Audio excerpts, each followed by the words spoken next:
നിങ്ങളുടെ favourite shows ഇനി ഒരിക്കലും മിസ്സാവില്ല. ഇപ്പോൾ C5 കാണും നിങ്ങളുടെ ഫേവറേറ്റ് ഷോസ് തികച്ചും സൗജന്യമായി.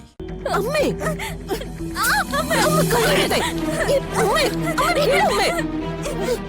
ചെയ്യാവുന്ന ദ്രോഹങ്ങൾ മുഴുവൻ എല്ലാവരും കൂടി ചെയ്തില്ലേ? ഇനി ഇതിന്റെ പേരിൽ സമ്മതിക്കില്ല ഞാൻ. ഇവള് പറയുന്നതിൽ കാര്യമില്ലേ? മണവാട്ടിയുടെ വേഷത്തിൽ നിന്ന് ഇവളെ മാറ്റുമ്പോ പൊട്ടിക്കറിഞ്ഞോണ്ട് നിക്കാറില്ലേ എന്റെ കുട്ടി? അമ്മ അമ്മ ഞാനിത് എടുത്തിട്ടില്ല, ഞാനത് കണ്ടിട്ടില്ല. യശോദേ, തർക്കിക്കാനുള്ള നേരം അല്ലിത്.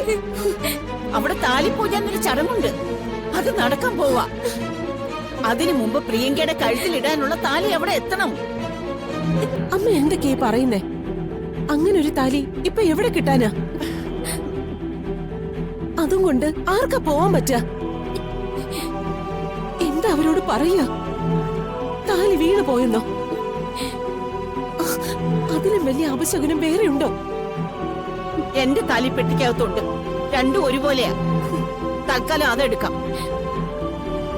പക്ഷെ അതാരും അറിയാതെ പ്രിയങ്കയുടെ കയ്യിൽ എത്തണം. കൊണ്ടുപോയി കൊടുക്കാൻ പറ്റുമോ നിനക്ക്?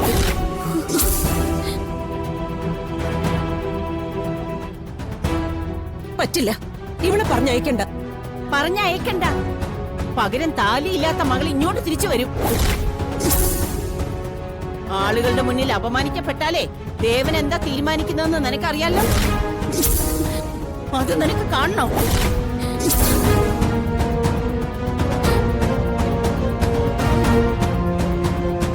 അമ്പലത്തിൽ വരന്റെ വധുവിന്റെ ഐശ്വര്യത്തിന് വേണ്ടി പ്രത്യേകം പൂജ നടത്തണം.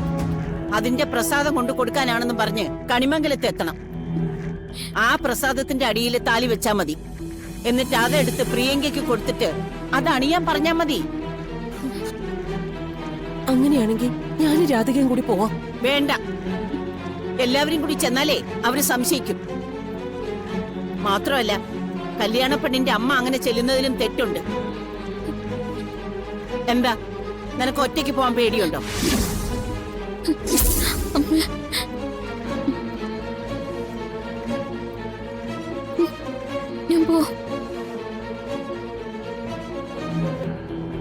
ഒരു കാര്യം നീ ഉറപ്പിച്ചോ, വരുൺ നിന്നെ ഒരിക്കലും കാണാൻ പാടില്ല.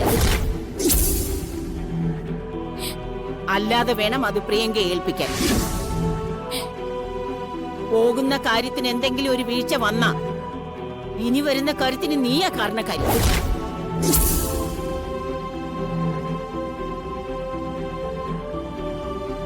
ഞാൻ താലി എടുത്തു തരാം.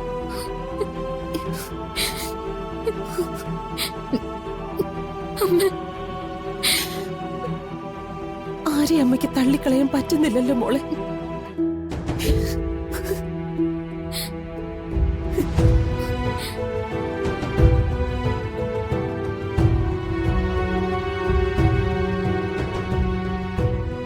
ഇങ്ങനൊരു പരീക്ഷണം കൂടി എനിക്ക് പറഞ്ഞിട്ടുണ്ടാവും. ഞാൻ പോയിക്കോളാമേ.